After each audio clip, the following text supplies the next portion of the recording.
Namaste, my dear brothers and sisters, boys and girls. And the song with which we started today was about unity in diversity. It said we are all one, and it was talking about the strength of unity. It is because of this strength that we are prepared to meet all challenges from within and without.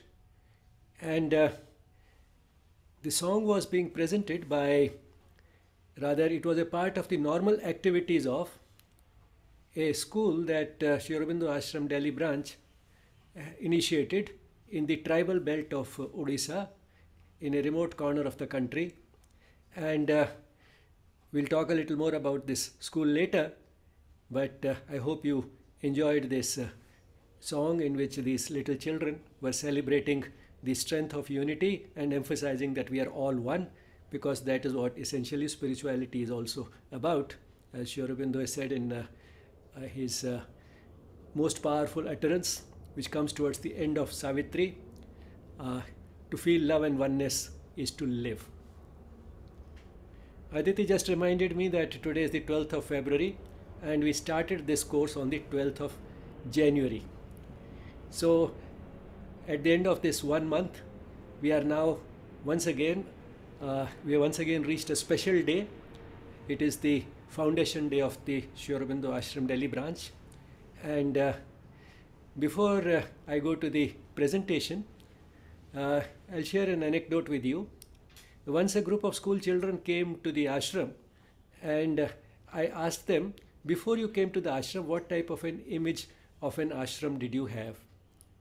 And with a little coaxing, what they volunteered, some of them volunteered, was, bit by bit what they had expected, and it built up a picture something like this. That they expected it to be a place in a forest. It would have huts, and it would have plenty of old people like me who are trying to spend the evening of their life at a place which is peaceful and life is inexpensive.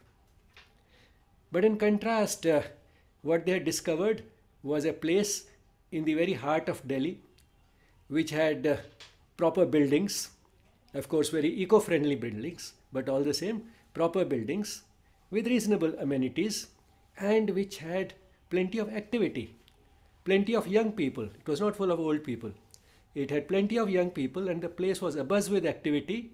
Activity is quite similar to the activities you find in the outside world, like education and healthcare, and yet the place had an intensely spiritual atmosphere. So that is unfortunately the picture of an ashram, the type of picture that children had about an ashram, which is widely prevalent. But the fact that Sri Aurobindo Ashram Delhi branch and all institutions inspired by Sri Aurobindo and the mother, and because of perhaps their influence, as we like to believe, that has been the trend in all spiritual organizations over the last few decades. These places are no longer the type of ashrams that we still feel they are. That is, places which are more or less like old age homes. These places have become, in fact, involved in action in the outside world. And this is all in keeping with the overall philosophy of Sri Aurobindo and the mother, which is a strongly life-affirming philosophy. The basic thesis is that if the world is a manifestation of the divine, and the divine is real, the world cannot be unreal. And therefore, we should not reject the world. Instead, we should seek to transform it so that the world becomes a place that is fit to manifest the one that it does. So it is with this aim that these institutions are working, and that is how this ashram started, and that is what it continues to do. So now we shall get a little glimpse of the origins and the activities of the ashram in a way that I hope you will find interesting.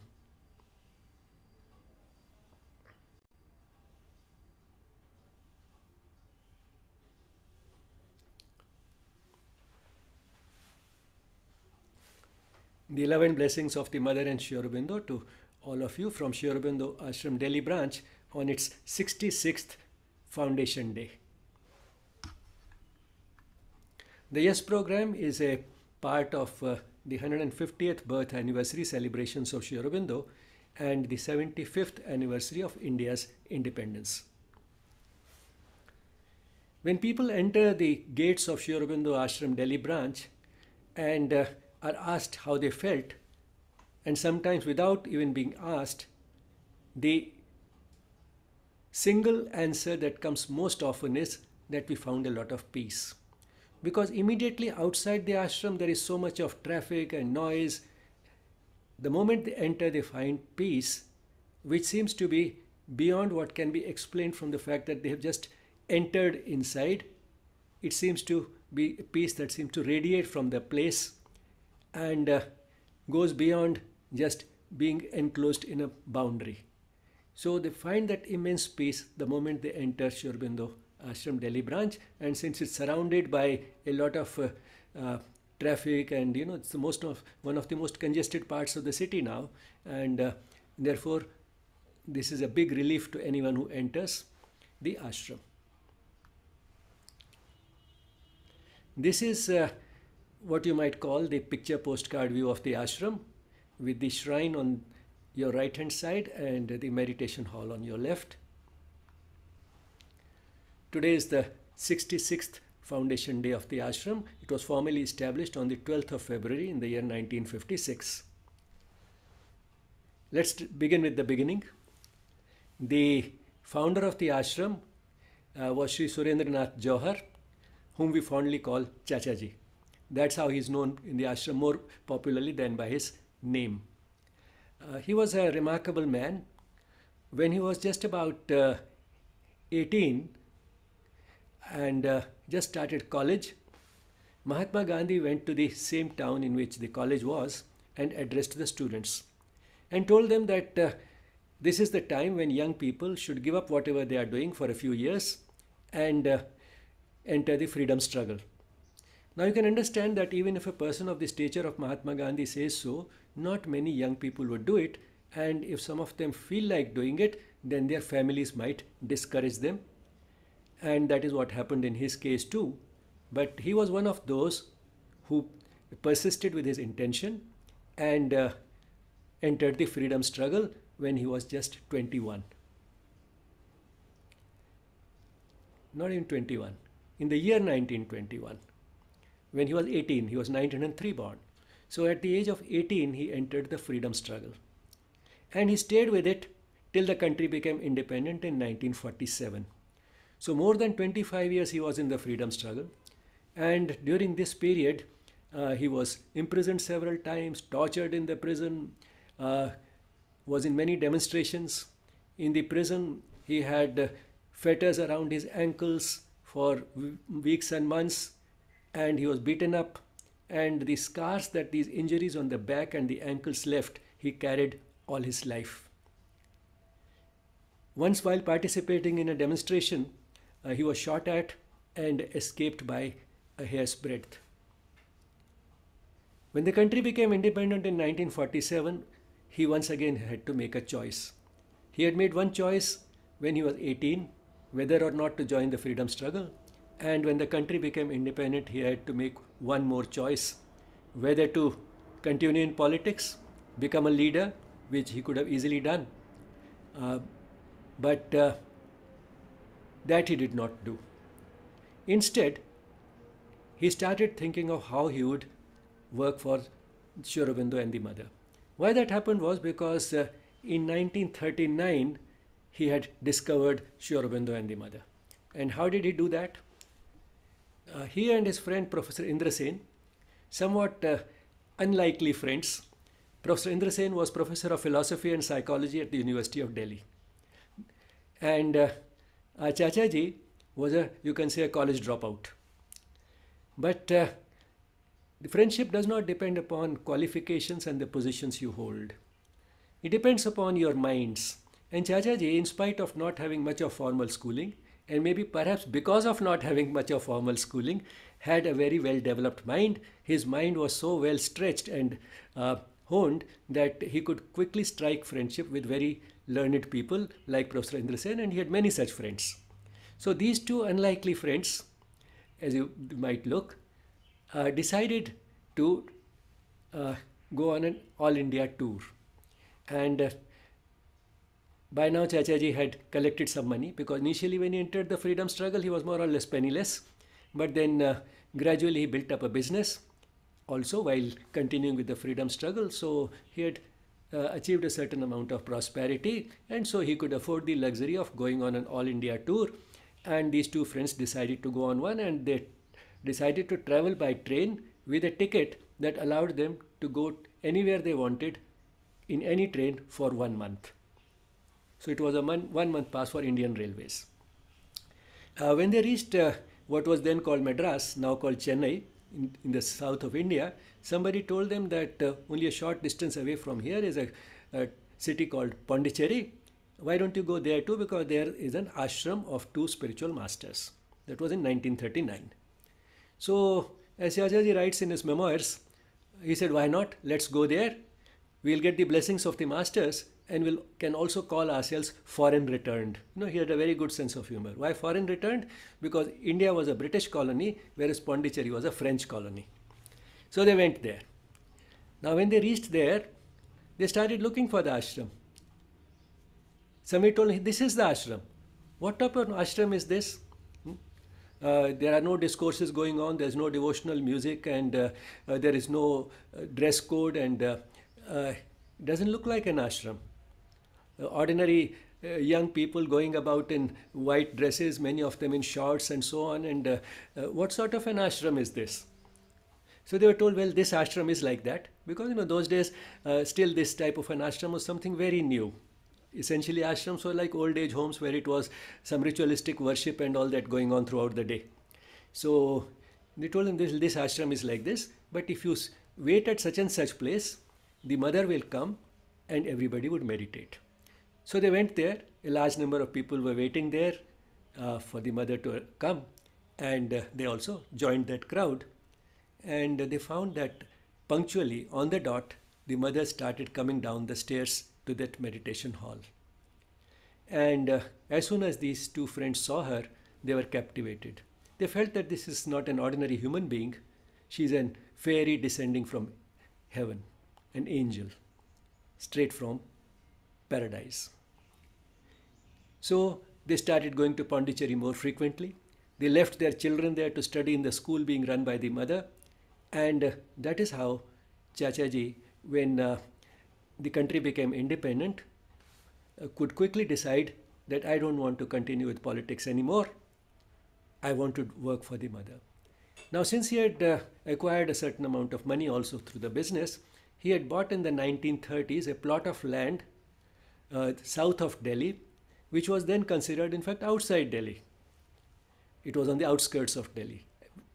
And that is where he thought he'll establish something befitting, which could further the work of Sri Aurobindo and the mother. And that is what culminated in the establishment of the ashram. On 12th of February 1956, with the mother's blessings, who sent this message, let this place be worthy of the name and manifest the true spirit of Sri Aurobindo's teaching and message to the world. So you see, it's because the mother blessed this intention of his that he seems so happy.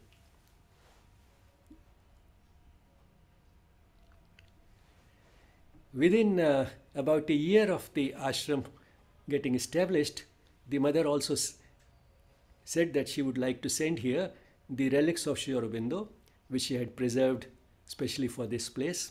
Of course, after that they have been sent to many other places in the world, and this is all because of the foresight of one of the disciples who used to take care of Sri Aurobindo, pare his nails, cut his hair and so on, Champak Lalji. So he went on preserving quite a bit of these hair and nails in a box, and that's how the mother could send these relics to different centers in the world. Now, in fact, there are relics all over the world, but Sri Aurobindo Ashram Delhi branch was the first place to receive these relics, and here you can see those relics being carried by the same Chachaji's friend, Professor Indra Sen, and Chachaji is also there, and to the right hand side of Professor Indra Sen, who is carrying the relics, is Mr. C.D. Deshmukh. Now, this was sort of the arrival of the relics on the 4th of December in 1957, and they were enshrined in the ashram on the next day, on the 5th of December 1957. This design for this shrine was also provided by the mother. It's an open air structure, and this is one of the older pictures of the shrine. And accompanying this, I put here the message which the mother sent to Chachaji on one of his birthdays. His birthday was on the 13th of August, and this is one of the messages that he had received. The joy of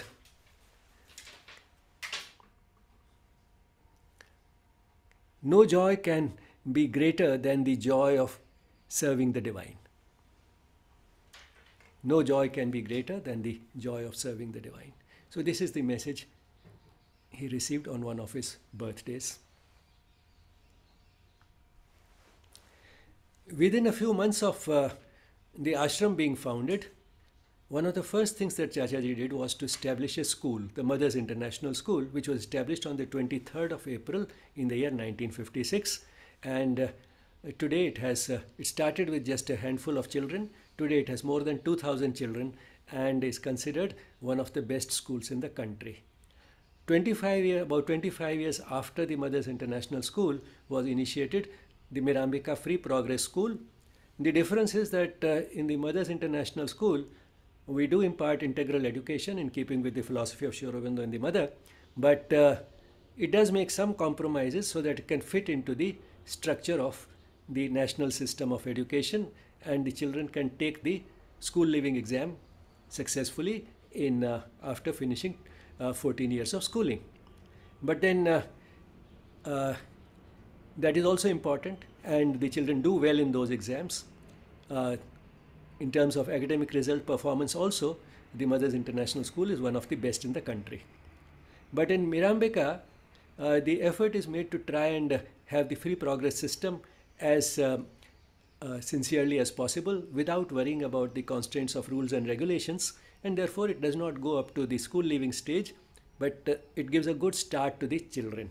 The children learn primarily by observing and doing rather than from textbooks in the usual way. The education in all these schools takes care of all parts of the being.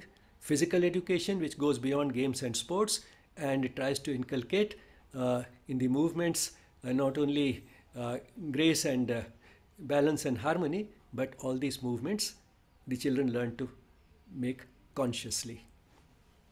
So the movements become conscious. That takes care of many things, as we have been talking about in the last few days. The vital or the emotional part of the being also gets educated through painting, music, and all types of other activities, which sometimes are considered extracurricular but are in fact strictly curricular, because that is what takes care of the education of the emotional part of the being. And that is extremely important because in fact nothing great or worthwhile happens in the world unless we are emotionally involved in it, unless we are passionate about what we are doing. So education of the emotional part of the being is not just a luxury or an extracurricular activity, it is a very essential part of education. And of course mental education is there, and it goes far beyond memory.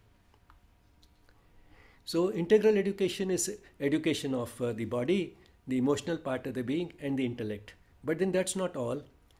The education of all these, which are the instruments of the person, the body and the mind are basically just instruments, tools for action. They are all educated in such a way that they revolve around the psychic being or the dynamic aspect of the soul, so that these instruments, having been educated, are put to a noble use, as Sri Aurobindo has put it. So that is the intention. So the instruments should be properly used for a good cause, for a noble purpose.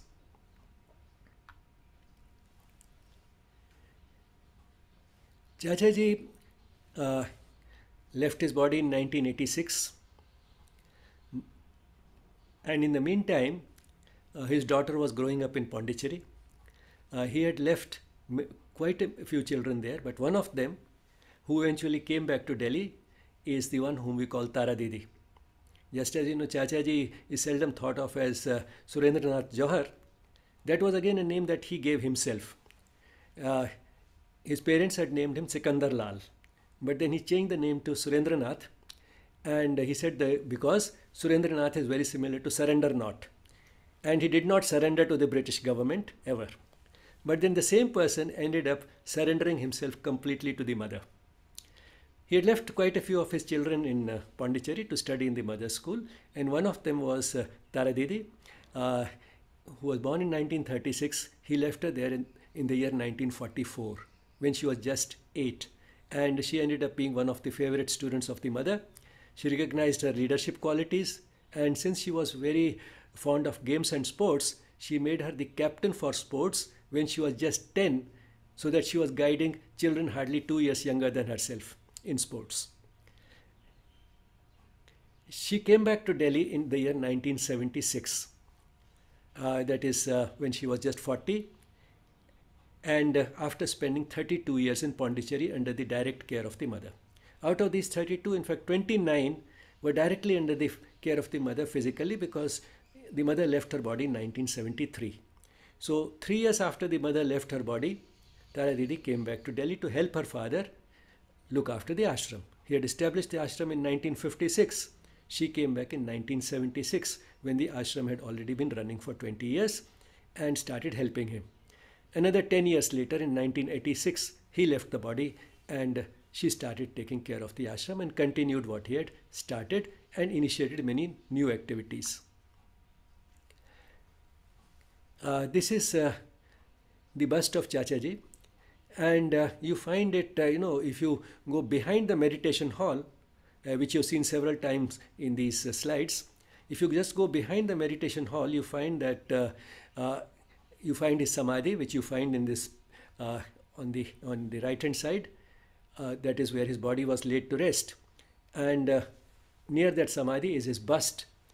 And near this samadhi and the bust was the house where he used to live.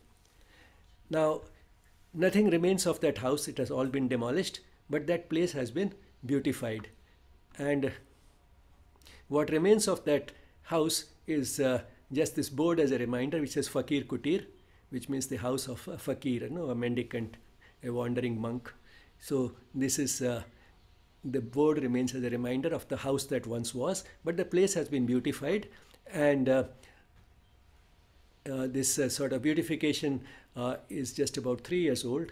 It was carried out in the year 2019, and at the beginning of this there is a havan going on here at that place, and this place can be used for a havan, it can be used for a musical event, it can be used for like an open air theater, a small open air theater. And along with this, in this area has also been made a labyrinth, a meditative path. And here you can see a bit of that labyrinth, and those who are watching are the 2019 batch of the students who were doing the course on teaching yoga. They are being given a tour of the ashram, and the tour of the ashram includes walking on this labyrinth. This was the last batch of the course on teaching yoga that did it physically, because the year after that, in 2020, came the corona pandemic, which made these events difficult, and after a gap of 2 years, now you are the first batch doing it online. Now here is Tara Didi, who started helping her father in the year 1976, and now she herself is 86. But she's a bundle of energy, and she can easily put to shame people less than half her age. We have plenty of peacocks on the ashram campus, and here you can see her feeding one of the peacocks. Now, what are the type of activities that she initiated? One of them was vocational training, a 6-month course which has now become a 1-year course. And this course draws children from the underprivileged sections of the society from all over the country. This gives a good start to these children, and we have a variety of streams in vocational training, and they are placed in the type of stream for which they have an aptitude and for which they seem best suited. The course is entirely free. They don't have to pay anything. They get a place to stay, they get food, and along with that they get a small stipend which takes care of their necessities other than the food and accommodation. Here you can see a group of children, these young people, in the handmade paper section, as we call it, trying to make some handicrafts out of handmade paper. Here is another view of another stream in the vocational training course, carpentry. And here they are having a computer class. In fact, computer classes are for all of them. Apart from the trade for which they come, everybody learns a bit of computers. And of course, there is another specialized stream also, which is just computers and typing, in which they learn office work. Here's the tailoring section. And here they are getting some, learning something from our Ayurvedic physician, Dr. Katoch. We have a few who are specially in the for paramedical training, but along with that, others also end up learning quite a bit about how to take care of their health. Now here are children in the electrical section. And apart from the trade for which they come, they all spend an hour in the morning doing what we call Shramdan, or disinterested manual work, which helps the ashram in one way and teaches them, apart from other things, the dignity of labor. And being inspired by them, here is a group of young students from London, and they are also doing some Shramdan. They're not only enjoying carrying something on these rickshaws from one place to the other in the ashram, but also working in the gardens in the ashram. And that is what our own youngsters, these vocational trainees, also do. Apart from the trade for which they come and Shramdan, they all have 1 hour of sports in the evening for physical activity of various types. And they have half an hour of meditation in the evening from 7 to 7:30. And they learn a variety of things, including making these pyramids. And this is what they're presenting in one of the cultural programs. But in the cultural programs, apart from these pyramids, they also have various types of musical events, dances, dance dramas, and so on. So they learn a bit of all these things, and some of them excel in these things to an extent that eventually becomes their career. We keep getting many groups of foreigners. We used to till the Corona era, who come in large groups, and they spend a few days in the ashram and end up learning how we can bring spirituality into everyday life, so that life becomes full of love, peace, and joy, and one also gets fulfillment, a sense of fulfillment, because we end up fulfilling the true purpose of life through whatever type of life we have. Here's another group from Canada, and when it comes to the vocational training, the type of feedback that we get year after year is that it is here that we learnt truly what discipline is, what is the importance of punctuality, how to manage time throughout the day so that we can get so much done. They say we could have never imagined that much of work can be done in a day. That's what we learnt here. To take responsibility and to take that responsibility seriously. It is here that they say we discovered unity in diversity, because they come from small places where there was a great degree of uniformity. But then here, these young people from many parts of the country come and live with each other at the same place, sometimes sharing a room. And that's where they discover that how similar human nature is, irrespective of what language we speak and what other differences we have.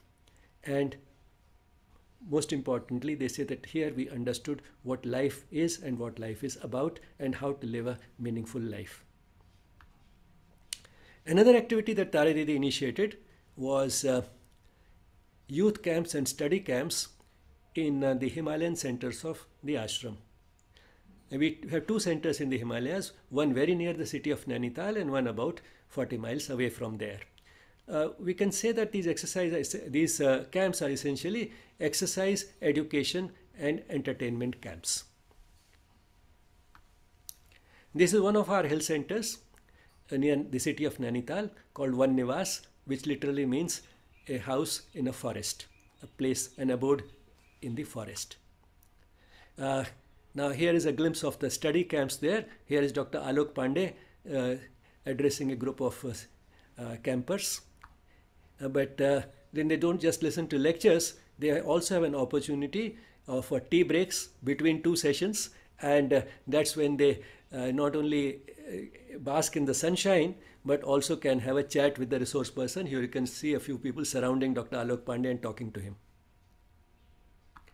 Apart from that, in these study camps, they also start the morning with physical practices of yoga in the open air, surrounded by hills, in front of this bust of Sri Aurobindo, which you can see there. And they go on treks in the afternoons. And towards the end of the camp, they put together an impromptu cultural program. In the youth camps, the focus is on sports and adventure and physical activity. Here you can see some youngsters, perhaps hardly out of school, in the hills, going on a trek or doing some rock climbing. And this is a sort of a formal training in rock climbing here going on. Now this is our other center, Madhuban. That's the name of the center, which is in Talla Ramgarh in the district of Nainital, about an hour's drive from the city of Nainital. Here is a group from a school, Matri Kiran School in Gurugram, who had a camp in Madhuban. Here is these campers in Madhuban going on a trek nearby, led by Subhash, who has been living there for several years. And in these camps, they also have a bonfire. You can see these school children having a bonfire towards the end of the camp. Here is a group from Argentina, led by Marcelo, in Ramgarh, the same place, Madhuban.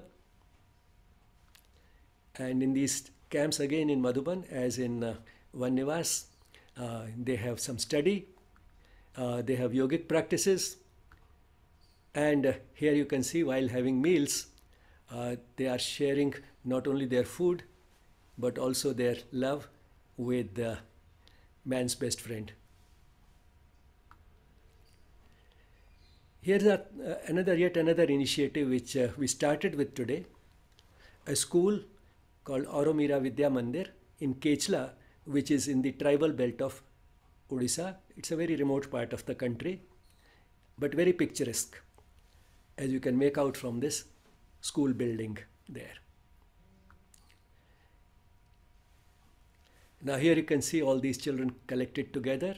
There are now about 150 children there, and many of these children from this school have by now reached college stage and are in various colleges in the country. Probably soon they would be starting on their careers. This is a place where nobody had ever gone to school.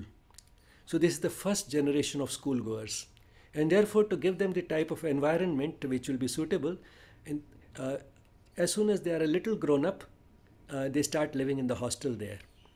And the school is completely free, they don't have to pay anything. They get food, a place to stay, and they learn in the school. And one surprised, that children who have not all those distractions and corrupting influences which you find in big cities, how much they can learn in such a short time and how well they develop if they get the right surroundings. These children are physically very strong and therefore good at sports, and once they came to Delhi and had a football match with the students of the Mothers International School in New Delhi, the city-bred children, they lost. These children won the match. And apart from, of course, games and sports, they speak not only their own tongue as they grow up in the school, they also learn English, Hindi, and quite a bit of Sanskrit while they are in the school. So they end up speaking 3 to 4 languages apart from whatever else they are learning, and they learn it effortlessly. Once again, the school follows the free progress system as in Mirambika. Here you can see a group of children having some sort of learning while they are moving their bodies, And that's very important for young children because they learn more by movement than by just sitting with a book. And of course, they have a good library there in Aurobindo Vidya Mandir. They do yogic practices. They go on picnics. And of course, they also sit in a classroom, but not the conventional rectangular classroom with chairs and desks in a row. Basically, they learn to become self-motivated learners. So anybody coming to the ashram has plenty of programs available. We have not been able to talk all of them. But these programs are basically designed to help people live life more sensibly, look at life more wisely, and experience in life a richness way beyond their imagination. And the person who has initiated all these new activities since 1976, when she returned from Pondicherry, is Tara Didi, and you can see her here. And the government has recognized her contributions to the society through the Padma Shri Award, one of the highest civilian awards in India, which has been conferred upon her just a few days ago. So you find peacocks on the campus, but that's not the only type of life. We also have squirrels who get into houses meant for birds, and the birds are left high and dry. The ashram is a photographer's paradise, a photographer's delight. And it's a riot of colors in the winter season when you have all types of flowers growing everywhere. And the latest addition to the beauty of the ashram is this tableau, which you might have seen in the Republic Day parade, the Republic Day parade on the 26th of January. the Republic Day of India. Now this tableau has been given to the ashram to be a permanent exhibit here in the ashram. It will be formally handed over to the ashram today evening on the foundation day of the ashram.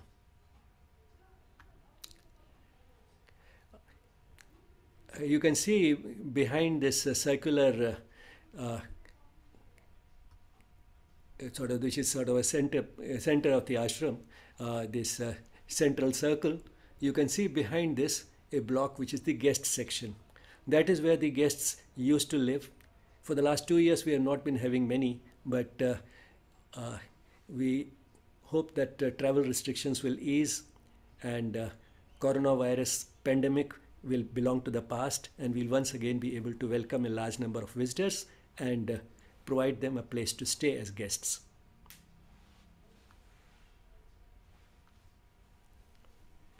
So with gratitude to the Mother and Sri Aurobindo for all that we are able to do towards their vision of a better world. Thank you. This picture has also been taken in the ashram, and why I particularly love this picture is that if you look at that gap at a particular place in the sky between the greenery, it has a remarkable resemblance to the map of India.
As you heard, the founder of the ashram, Chachaji, spent about 25 years in the freedom struggle, and another 40 years after that establishing and developing the ashram and associated educational institutions.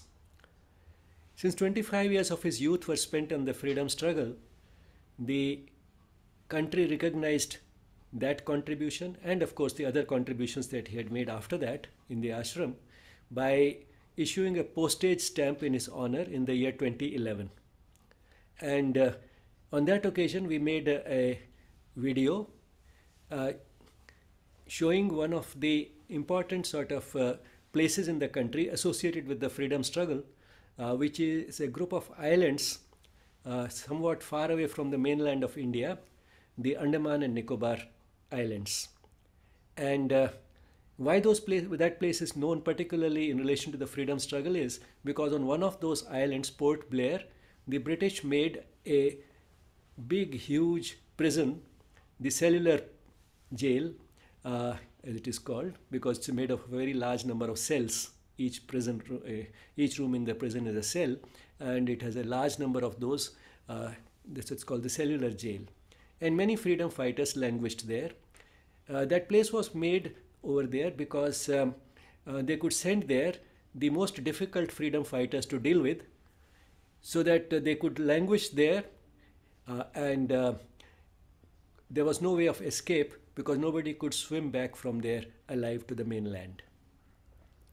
So you'll get a glimpse of that place, the type of cruelties that were inflicted by man or man, and the sacrifices that many of our countrymen made, and how happily and voluntarily they went through that type of incarceration for the love of the country.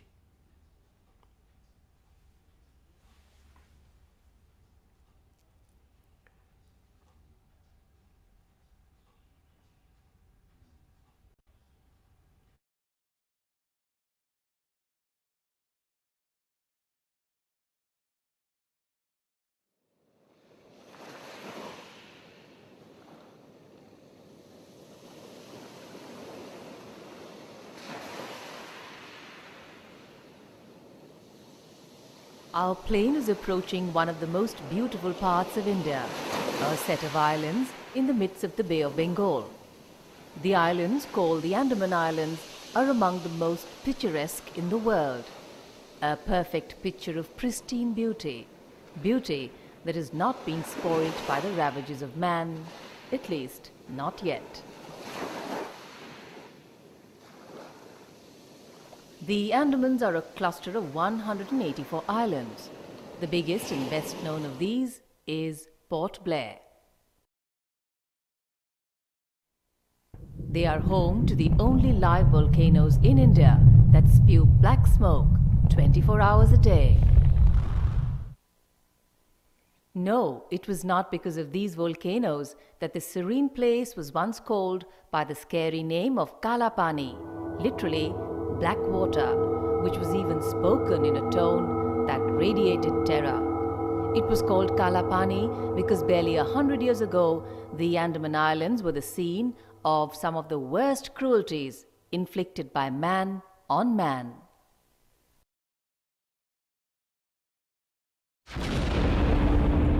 The story goes back to 1857, the year of the First War for Independence.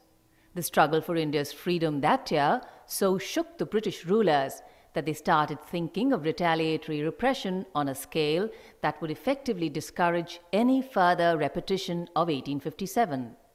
One of the ideas that they came up with was to send the most difficult to deal with, read the most daring freedom fighters to the Andaman Islands, from where nobody could escape.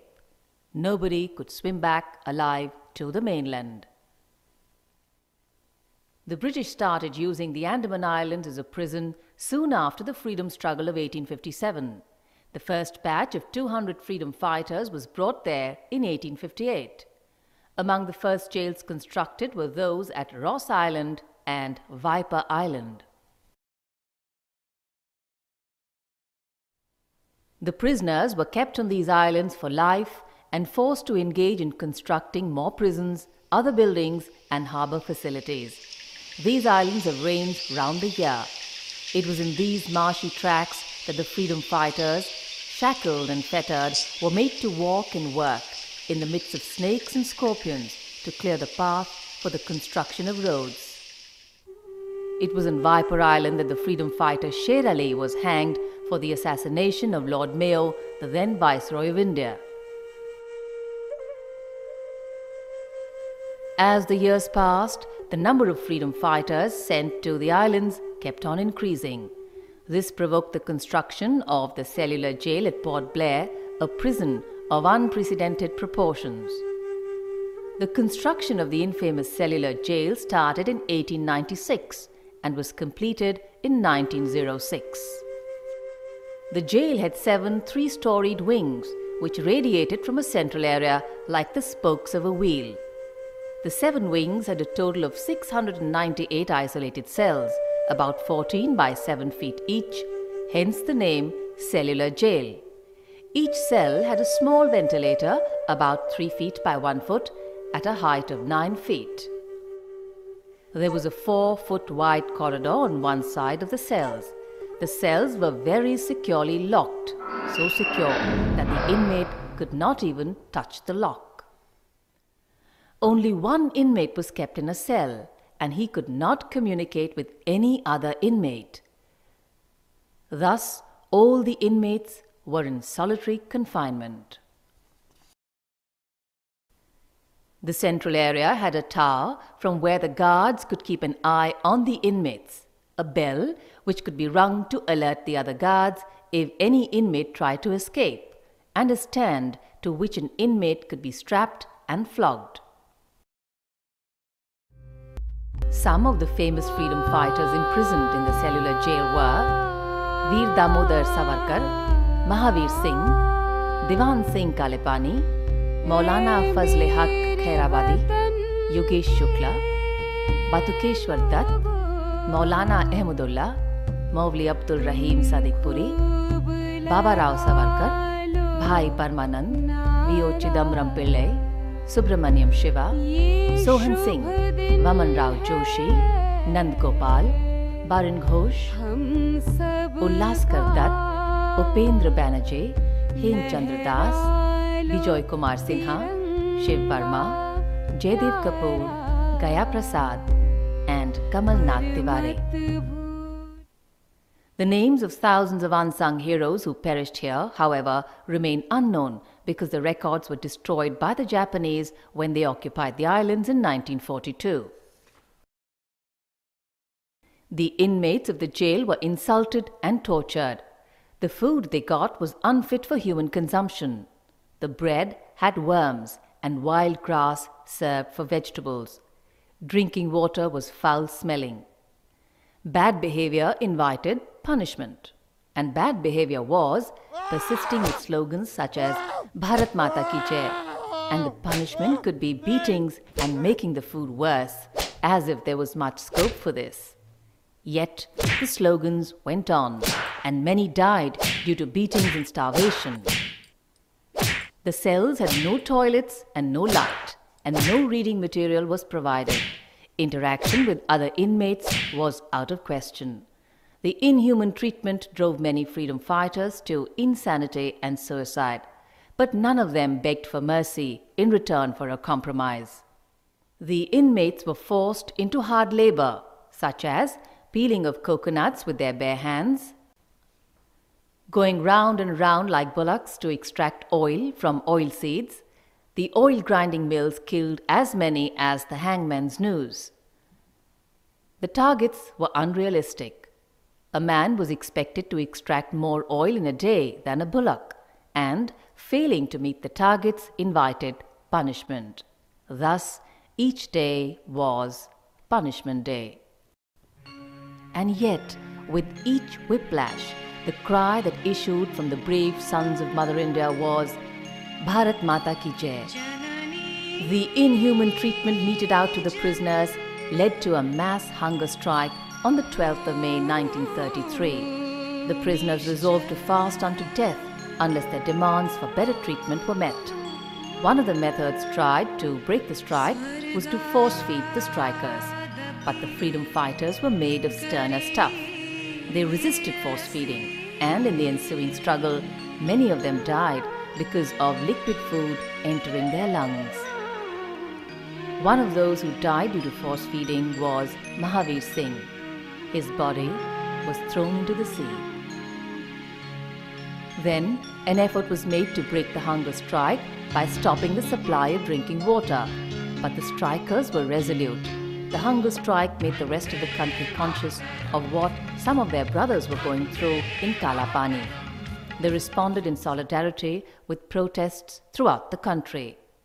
The British government had to bow down, and the hunger strike, which had been going on for 46 days, ended on the 26th of June 1933. The second mass hunger strike by the freedom fighters, held in the cellular jail, started on the 25th of July 1937. This strike was to ask for returning to the mainland. Their countrymen in the mainland responded in a way that reassured those languishing in the Andamans that they might be out of sight but were not out of mind. In support of their demand, the freedom fighters in jails throughout the country went on a hunger strike. The intervention of Mahatma Gandhi, other senior Congress leaders, and Rabindranath Tagore finally brought an end to the hunger strike after 36 days, and the process of sending the freedom fighters back from the Andamans to the mainland started in September 1937. Netaji Subhash Chandra Bose visited the Andamans in 1943 and set the ball of India's freedom rolling by unfurling the tricolour hardly 200 meters away from the cellular jail on the 30th of December 1943. However, the British reoccupied the Andaman Islands again in 1945. Today, a visit to the cellular jail is a pilgrimage. The jail is a reminder of the price paid by so many sons of the soil for the sake of the freedom that we enjoy today. So, while you enjoy the breathtaking beauty of the Andaman Islands, take a walk through the limestone caves there, or look at the coral reefs at the bottom of the ocean. Don't forget those who died here so that we could breathe the air of freedom.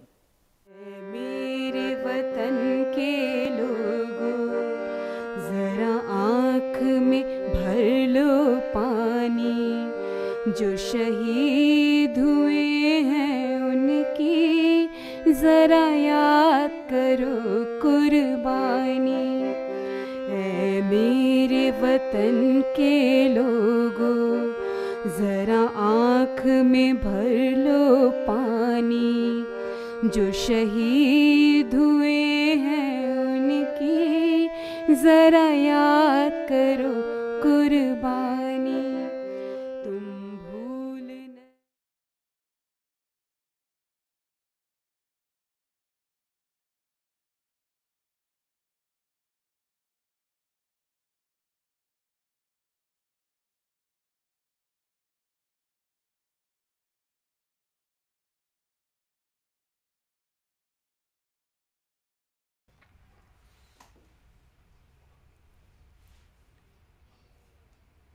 Today's session is a session with a difference, and that's because of the occasion.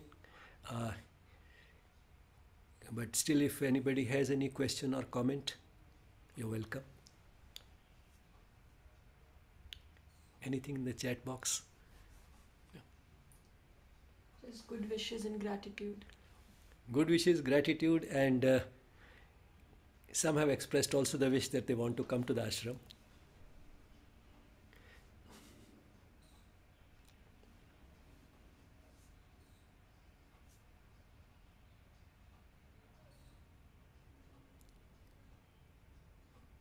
Last में फिर वही है ना केचला का ही.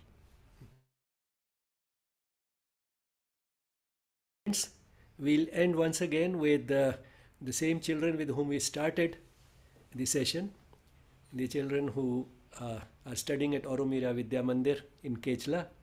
Here you will see them learning some basics of through a nursery rhyme in Hindi. वो है ना मछली जल की है रानी. And what this says essentially is that the fish is the queen of water. It stays in water, no? And if you take it out of water, it dies. If you put it back, it's very happy, and so on. So it's a nursery rhyme, and while singing it, performing movements and actions that go with it, and they learn a lot. That's how small children learn, primarily through the body and the emotional part of the being. It's effortless learning, like the effortless asanas in yoga. That's how it should be, and that's what makes learning fun, and that's what creates self-motivated learners.